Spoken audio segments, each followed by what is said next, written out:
슬 이주석입니다. 요 며칠 너무 많이 망가졌더니만 요즘 제가 개그맨이 된 것 같아가지고 좀 쑥스럽습니다. 근데 근래 구독자가 늘어나는 속도가 예전에 비해서 많이 빨라진 것 같습니다. 반응이 괜찮다는 뜻이죠. 그렇다면 이건 제가 좀 망가져야 구독자가 는다, 이런 뜻 같기도 합니다. 저는 그동안 주로 여러분들의 제보를 바탕으로 해서 과거 현역 시절의 추억과 또 가끔은 해병대의 잘 알려지지 않은 얘기들, 이런 내용을 위주로 방송을 했는데, 그렇다고 남들처럼 제가 아주 전문적인 지식을 갖춘 것도 아니고 또 그에 걸맞는 그럴싸한 경력을 가지고 있는 것도 아닙니다. 그러다 보니까 제가 보기에 방송이 일단 재미가 없으면 여러분들이 제 방송을 보실 것 같지가 않았습니다. 따라서 과거 현역 시절의 추억을 소환하면서 그때그때 중간에 음식의 양념 같은 그런 우스갯소리를 섞었습니다. 매번 한 20-30분씩 진행하는 방송에서 잠깐이나마 과거 젊은 시절에 춥고 배고프고 아팠던, 하지만 가끔은 즐거웠던 그런 추억을 여러분들과 제가 같이 웃으면서 얘기하자, 이런 차원이었습니다. 하지만 이것도 너무 망가지다 보면 오바를 할 수도 있고 또 남들의 구설에 오르내릴 수도 있기 때문에 나름 적정한 선은 지키도록 노력하겠습니다. 오늘은 해병대 출신이면서도 잘 몰랐던 육해공군 해병대, 전군에서 해병대에만 있는 유일한 부대, 비록 규모는 중대급 부대로서 아주 작지만 어마무시한 화력을 유도하는 부대, 즉 앵그리코에 대해서 얘기해 보겠습니다. 앵그리코 많이들 들어보셨죠? 해병대 사단은 육군과 편제가 아주 비슷합니다만 육군 사단에는 없는 부대가 몇 개 있는데 대표적인 게 바로 이 앵그리코 그리고 해안대대였던 것 같습니다. 제가 지금 말씀드리는 내용은 7, 80년대를 기준으로 하고 있습니다. 지금도 그때와 동일하다는 뜻은 아닙니다. 과거 해안개척대대라고 불리기도 했던 해안대대는 해병대가 상륙군임을 증명하는 그런 부대입니다. 마찬가지로 앵그리코 역시나 해병대가 상륙군이기 때문에 존재하는 그런 부대가 되겠습니다. 제가 예전에 직장 생활을 할 때 동료 중에 남들이 어디서 군대 생활했냐 이렇게 물으면 해병대에서 근무했습니다, 이런 대답을 하는 친구가 하나 있었는데, 해병대, 저는 처음에 해병대에서 근무했다는 걸로 알아듣고 어디 뭐 1사단이냐 뭐 백령도냐 이렇게 물었던 적이 있습니다. 알고 보니까 해병대가 아니라 해변대, 즉 자기는 해변, 경기도 안산의 바닷가에서 육군으로 근무했다는 거였습니다. 해변에서 근무했기 때문에 해변대라는 거죠. 이런 분들은 조금 전에 말씀드린 해안대대를 해안경계부대쯤으로 그렇게 생각하실 수도 있을 것 같습니다. 이 해안대대는 제가 나중에 별도로 소개할 기회가 있을 것 같습니다. 그럼 오늘의 본론 앵그리코를 시작하겠습니다. 앵그리코는 항공함포연락중대, 밑에 자막을 달아 놨습니다. 이 부대는 중대라는 명칭에서 알 수 있듯이 규모가 아주 작습니다. 따라서 포항 1사단 같은 영내에 있으면서도 평소에는 잘 안 보입니다. 아니, 봤다고 해도 잘 모르겠죠. 하지만 상륙 훈련인 연대급 RLT, 또 대대급 BLT, 이런 훈련이 있으면 반드시 나타나는 부대였기 때문에 포항 1사단에서 근무하신 분들은 이 부대의 존재를 충분히 알고 계셨을 것 같고, 보병대대에서 근무하신 분들은 이 앵그리코 요원들과 같이 움직였던 기억이 있으실 것 같습니다. 그러면 김포 2사단이나 백령도 등 도소부대에서 근무하신 분들은 이 앵그리코라는 용어가 다소 생소하신 그런 분들도 계실 것 같습니다. 단 포항 1사단 출신이 아니더라도 월남전에 참전하신 분들은 충분히 이 앵그리코의 존재를 알고 또 앵그리코와 같이 빈번하게 작전을 했기 때문에 아주 친숙한 그런 부대로 느끼실 것 같습니다.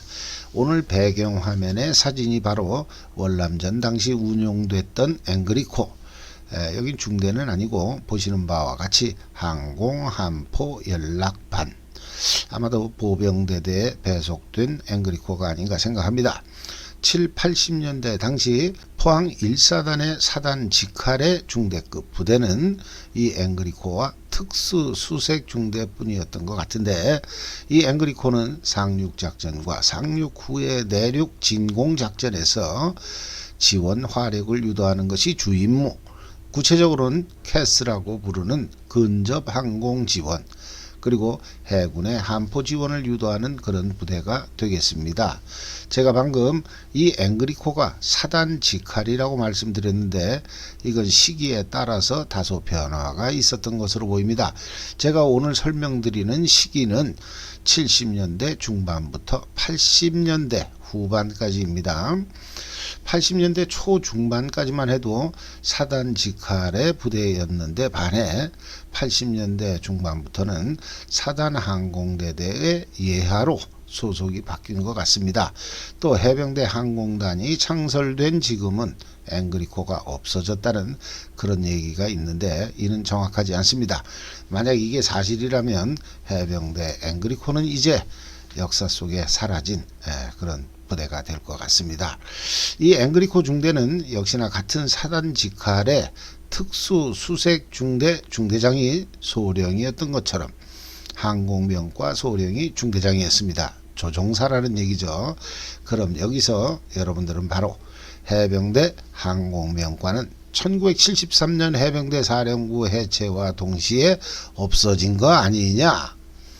따라서 앵그리코 중대장은 해군 조종사가 아니냐, 이런 질문을 하실 수가 있을 겁니다. 하지만 제 경험에 의하면 제가 포항에서 근무했던 90년도까지도 해병대 조종사는 있었습니다. 그럼 그 이후에도 있었다는 뜻이겠죠. 아무튼 비록 1973년 해병대 사령부 해체 및 해병대 항공대 해체를 겪었습니다만, 그 이후에도 해병대 보병병과의 중위들을 육군이나 공군에 위탁교육을 보내서 조종사로 양성했다는 뜻입니다. 이런 해병대 조종사 장교들은 해군 부대에 근무할 수도 있고 해군 조종사 역시나 해병대에서 근무할 수 있었지만, 어쨌든 해병대 조종사들의 해병대 신분에는 변화가 없었습니다. 즉 해체 이후에도 이분들은 빨간 명찰의 군번이 6으로 시작하는 해병대 장교 군번, 변화가 없었다는 뜻입니다. 이분들이 만약 해군 장교 신분으로 바뀌었다면 9로 시작하는 군번으로 바뀌었겠죠. 1980년에 임관하신 분의 경우를 보면 보병병과로서 소위 임관 후 소총 소대장 등을 마친 중위 때 육군에서 회전직 조종교육을 받고 돌아오니까 병과가 원래의 보병 130에서 항공병과인 140으로 바뀌더라는 겁니다. 해병대 부사관이나 병들은 보병이 17테크 1, 그러나 장교들은 보병이 130, 사병하고는 병과 번호 체계가 다릅니다.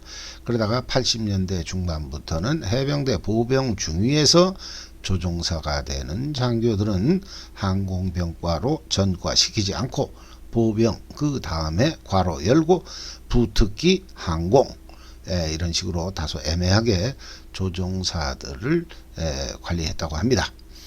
근데 재밌는 것은 해병대처럼 원래 보병 장교였다가 중위 때 육군이나 공군에서 조종사 교육을 받는 경우, 이때 중간에 탈락해서 퇴교를 당하면 해병대 장교는 원래의 보병으로 돌아오지만, 육군이나 해군처럼 소위 때부터 항공병과를 부여받은 장교들이 교육에서 탈락하는 경우에는 원래의 장교 신분에서 사병으로 바뀌면서 의무 복무 기간을 마쳐야 했다고 합니다. 해병대에서 조종사 교육을 갖다가 퇴교 당했음에도 불구하고 원대 복귀해서 나중에 장군 진급까지 하신 분이 있다고 하네요. 자, 그러면 80년대 앵그리코 중대장은 바로 이런 분들, 즉 소위 중위 때는 보병이었다가 육군이나 공군의 교육을 마치고 조종사가 되신 분들, 해병대 장교로서의 군번이나 신분은 바뀌지 않고 오직 소속 부대가 바뀌는 그런 분들이었습니다. 하지만 원래부터 해병대 장교인 이런 분들은 주로 해병대 사단 항공대대 또는 앵그리코 중대에서 근무하게 함으로써 훈련과 작전의 효율을 도모했다고 합니다. 그러면 사단 항공대대든 앵그리코 중대든 간에 해병대를 벗어난 건 아니죠. 제가 앵그리코를 얘기하겠다면서 이 해병대 항공병과 장교들을 먼저 설명드리는 것은 앵그리코 중대에서 항공병과 장교를 빼놓으면 앵그리코를 설명드릴 수 없기 때문입니다. 아울러 80년대 중반 이후에는 이미 서두에서 말씀드렸듯이 앵그리코 중대가 사단 항공대대 예하로 들어갔기 때문이기도 합니다. 해병대 항공대와 관련한 내용은 나중에 별도의 영상으로 제작해서 소개할 기회가 있을 것 같기 때문에 오늘은 여기까지만 간단히 설명하고 그럼 본격적으로 앵그리코를 알아보도록 하겠습니다. 앵그리코 중대는 크게 3개의 소대로 구분을 합니다. 이건 70년대 말 기준입니다. 나중에는 이렇게 소대라는 명칭을 쓰지 않고 그냥 병과별로 구분을 하기도 했던 것 같습니다. 아무튼 앵그리코는 항공소대, 함포소대, 통신소대 이렇게 구분을 했는데 그렇다면 소총중대처럼 각각의 소대가 임무를 수행하는 방식이 아니라 항공소대의 항공병과 장교 즉 조종사와 함포소대 해병대 포병장교 또는 해군 함정병과 장교 그리고 해병대 통신병과 이렇게 3개의 이질적인 병과가 하나의 팀을 구성해야만 임무 수행이 가능한 좀 특수한 편제를 가지고 있었습니다. 또한 앵그리코에서 빠질 수 없는 병과가 차량 운전병 즉 수송병과였는데 이들을 수송병과에서 충원하기도 했습니다만 80년대 초반에는 앵그리코의 기존 통신병들을 수송학교에 보내서 운전교육을 이수하게 한 다음 앵그리코에서 통신병과 운전병으로 1인 2역의 임무를 부여하기도 했다고 합니다. 아무튼 항공장교는 당연히 공군 전폭기에 폭격을 유도했겠죠. 또한 함포소대의 포병장교 또는 해군장교는 해군 함정의 함포 사격을 유도하는 게 주 임무.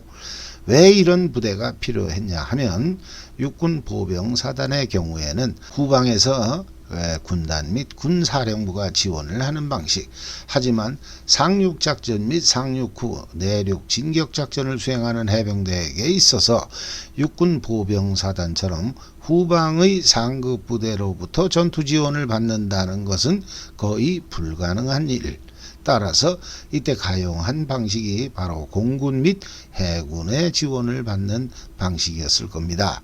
저는 포항에서 근무할 때 연대 및 대대급 상륙 훈련을 여러 번 경험했습니다. 그때마다 우리 부대에 배속되어 들어오는 다른 부대 인원 중에서 가장 부러운 사람들이 저는 앵그리코였습니다. 보병들은 일단 바퀴 달린 차량만 보면 그냥 기가 죽습니다.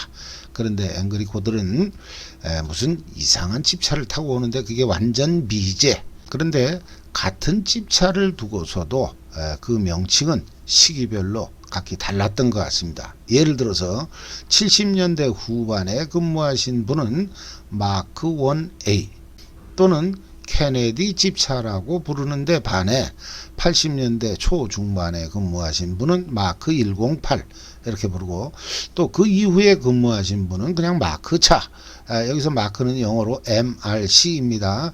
아무튼 차는 같은 차인데 부르는 명칭은 다 달랐던 것 같습니다. 저는 이 집차를 어렴풋이 기억하는데 당시 대대장들이 타던 국산 집차에 비해서 좀 차체가 낮고 이렇게 납작하고 폭이 좀 넓었던 것 같습니다. 일단 디자인이 오리지널 미제라서 그런지 엄청 먹어줬던 것 같습니다. 거기에 이렇게 딱 앉아있는 사람들을 보면 자세도 꼭 미군 같다는 그런 느낌이었습니다. 근데 이 차의 진면목은 바로 어마어마한 통신장비 즉 무전기였다는 겁니다. 아까 앵그리코 중대를 구성하는 주요 병과 그 중에 하나가 통신병과였다는 거 기억하시죠? 그런 무전기가 가장 중요한 수단이었을 거는 초등학생도 알 수 있는 사실. 앵그리코는 3명이 한 팀을 이루는데 무전기가 세 종류. 일단 송달거리가 짧은 것부터 말씀드리면 ANPRC77, 기억나시죠? 우리가 그냥 P77이라고 불렀던 거. 얘는 송달거리가 짧으니까 앵그리코가 지원하는 보병 부대와의 교신 등 이런 일을 하지만 공군을 FM 장비인 P77로 부르는 것은 불가능한 일. 따라서 FM 장비가 아닌 U87이라는 AM 장비를 통해서 경기도 오산 또는 오키나와를 직접 호출했다고 합니다. 포항에서 경기도 오산 또 오키나와까지의 송달거리라면 최소 1000km는 넘는 것 같습니다. 이 밖에도 공군 조종사와의 교신을 위해서는 UHF 장비인 P75 무전기를 사용했다고 합니다.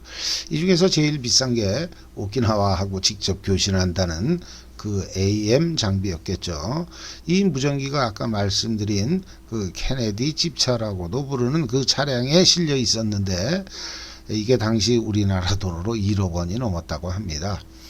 그나저나 지금도 그런지는 모르겠습니다만 80년대 상륙작전은 미 해병대와의 연합작전, 이걸 기본으로 했기 때문에 항공지원에 있어서는 오키나와 미 해병대 항공전력의 지원이 필수였을 거고, 따라서 우리 해병대 앵그리코에는 같은 수의 미 해병대 앵그리코 인원이 작전을 수행하는 경우가 많았다고 합니다.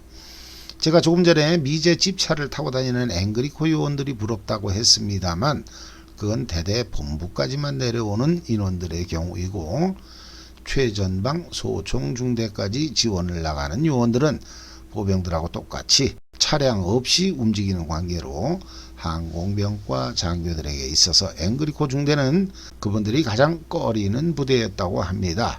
그건 한포 지원을 요청하는 앵그리코 소속의 포병 장교나 해군 장교 역시 마찬가지였을 것 같습니다. 최전방 중대에 배속된 앵그리코 요원들은 방금 말씀드린 각종 무전기 이외에도 적의 전파 교란이 있을 때 해가 떠 있는 경우라면 거울을 이용해서 항공 폭격을 유도한다거나, 이런 건 영화에서 많이 보셨죠. 아무튼 또 기상이 안 좋을 때는 목표 지점, 그러니까 대부분 적이 토치카 속에서 아군 보병의 전진을 막는 경우 직접 연막탄으로서 항공 폭격을 유도하는 그런 훈련도 병행했다고 합니다. 주로 탱크 킬러라는 A-10기를 유도했는데, 이렇게 소총중대와 같이 최전방에서 임무를 수행한다는 것은 앵그리코가 일단 소총수와 같은 위험에 노출되어 있다, 그런 뜻일 것 같습니다. 소속은 사단 직할중대로서 사단본부 바로 옆에서 근무를 합니다만 전시에는 어쩌면 최전방 소총중대만큼이나 위험한 지역에서 임무를 수행하는 그런 부대였던 것 같습니다. 근데 아까도 말씀드렸듯이 상륙작전은 당시 미 해병대와의 연합작전, 그러면 항공기 조종사나 함포 지원을 하는 함정 역시 미군 함정일 가능성이 높죠. 이때 필요한 능력이 영어 실력. 우리는 일반적으로 항공장교, 즉 조종사는 영어를 잘할 것이다. 하지만 함포 지원을 요청하는 포병이나 해군 장교는 영어가 좀 딸리지 않을까, 이런 생각을 하게 되죠. 그래서 솔직히 그분들의 영어 실력이 저는 궁금했습니다. 영어를 어떻게 배웠냐? 혹시 미국 유학 갔다 왔냐? 이런 식으로 집중적으로 여쭤봤습니다. 그런데 의외로 대답이 아주 싱거웠습니다. 영어를 잘하면 물론 좋겠습니다만 그게 그렇게 아주 중요한 것은 아니다, 이런 대답이었습니다. 무슨 뜻이냐 하면 항공이나 함포 지원을 요청하는 영어는 이미 정형화된 틀이 있어서 거기에 그때그때 변하는 재원만 넣어주면 지원하는 항공기나 함정에서 간단히 알아들을 수 있는 방식이었다고 합니다.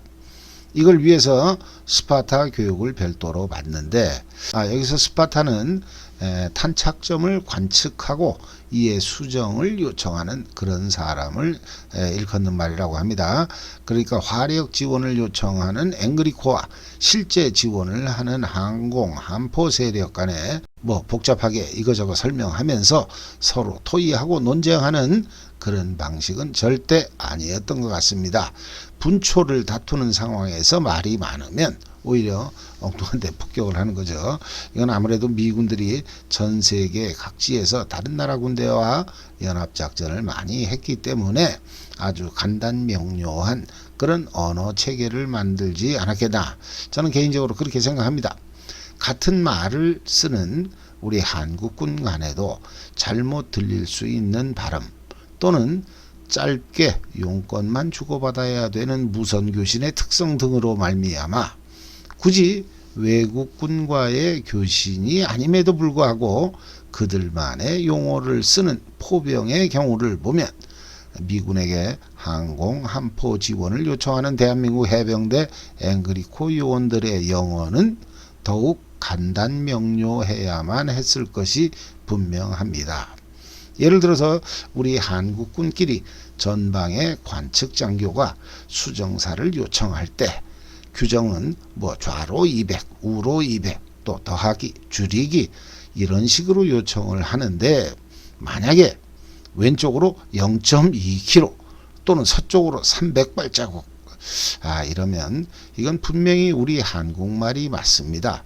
이걸 못 알아듣는 FDC는 없죠. 하지만 이렇게 자기 마음대로 무전기에다 대고 떠들었다가는 무전을 받는 쪽에서 저 자식이 혹시 북계군이 아니냐 이런 의심을 할 수가 있다는 겁니다. 제 생각입니다. 그럴 것 같아요. 포병은 1, 2, 3, 4, 5, 6, 7, 8, 9, 10 이것도 자기들 방식대로 하나, 둘, 3, 넷, 5, 6, 7, 8, 9, 0 이렇게 세는 사람들인데 왼쪽으로 0.2km 서쪽으로 300발자국 이딴 식으로 했다가는 무전 날린 놈은 호박 깨지는 거죠. 아무튼 이런 걸 보면 영어로 화력 지원을 요청한다고 해서 뭐 미국 원어민 수준의 그런 영어 회화 능력이 필요했던 것은 결코 아니었던 것 같습니다. 자문에 응해 주신 분의 말씀에 따르면 콩글리시도 전혀 문제가 없었다고 합니다. 어쨌든 그 스파타 교육을 잠깐 길지는 않은 것 같아요. 교육이 그걸 단기 속성으로 받고 나면 미군과의 교신에 큰 문제는 없다. 이렇게 정리하겠습니다. 7, 80년대 해병대 1사단의 앵그리코 중대는 총 40에서 60명 미만의 인원들이 있었던 것 같습니다.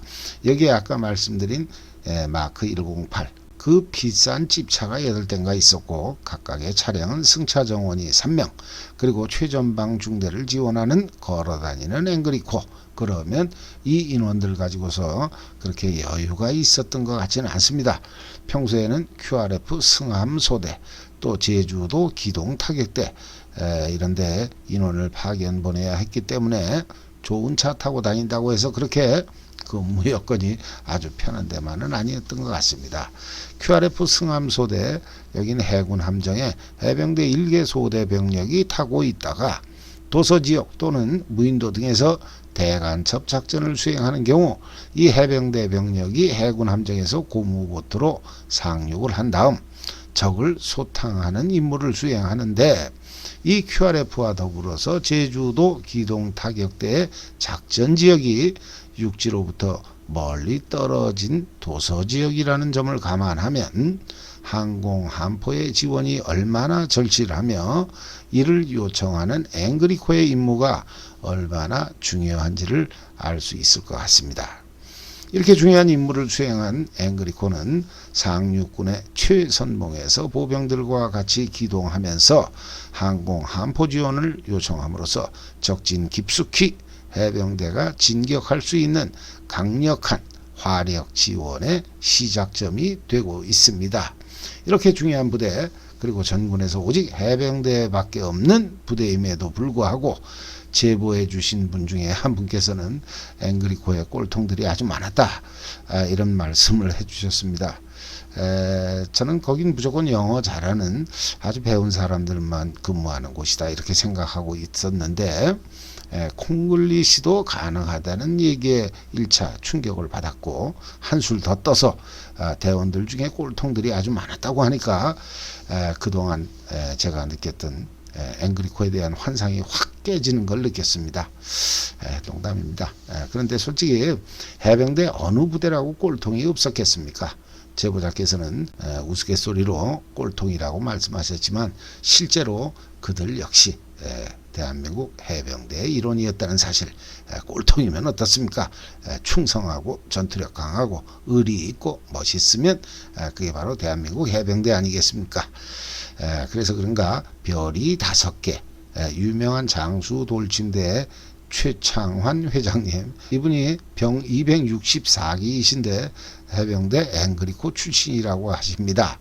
또 김기덕 영화감독, 이분도 앵그리코 출신이라고 합니다. 그러고 보면은 장수돌침대 회장님이나 김기덕 감독이나 뭐 보통 사람 같지는 않죠. 그럼 갑자기 또 그 앵그리코의 꼴통이 많다는, 거기에 그렇게 동의하고 싶어지는 그런 욕구를 느낍니다. 어쨌든 뭐 좀 일리가 있는 것 같아요. 그 말씀도. 오늘은 육해공군 해병대 전군에서 유일한 부대 앵그리코에 대해서 간단히 알아보았습니다. 오늘 못한 내용은 나중에 해병대 항공병과 항공단, 이걸 말씀드릴 때 마저 설명드리겠습니다. 해병대 앵그리코가 무슨 일을 하는 부대다, 좀 더 깊게 들어갔으면 좋겠습니다만, 그렇게 깊게 파고들면 제 능력에도 한계가 있고 여러분들 역시나 지겹게 느끼실 것 같습니다. 그러면서도 역시나 수박 겉핥기 식으로 설명드린 건 아닌가 죄송스럽기도 합니다. 오늘은 모처럼 제가 망가지지 않고 육해공군 해병대, 전군에서 유일한 해병대의 아주 특수한 부대 앵그리코를 소개할 수 있어서 기뻤습니다. 사연을 제보해 주신 앵그리코 출신 분들께 진심으로 감사를 드리면서 앵그리코 출신 예비역들의 건승을 기원합니다. 이상으로 방송을 마치겠습니다. 감사합니다.